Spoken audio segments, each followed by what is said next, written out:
আমাদের বাসায় পাখি ঢুকছে সন্ধ্যা পরে রাতে যে জানালা দিয়ে এই ফেসকে পাখি বলে পাখিটি আমাদের বাসায় ঢুকে পড়ছে, বের হতে পারতেছে না। এই যে ওড়াউড়ির চেষ্টা, এদিক ওদিক বাড়ি খাচ্ছে। সাবি আবার পণ্ডিতি হয়ে ঠাই লাগাই দিছে যাতে বের না হইতে পারে।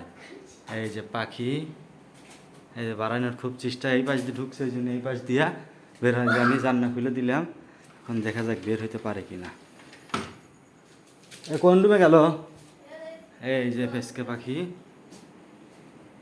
আমরা পাখিটাকে ধরে হেলাই। এই যে বের হতে পারতেছে না, খুব আপ্রাণ চেষ্টা করতেছে। এই যে বের হবে, বের হবে, বের হবে অল্পের লেগে। এই এই একটু একটু ঠাইয়ের উপরে। এটা হচ্ছে ছোট বাচ্চা পাখি, মনে হচ্ছে হাঁপিয়ে গেছে।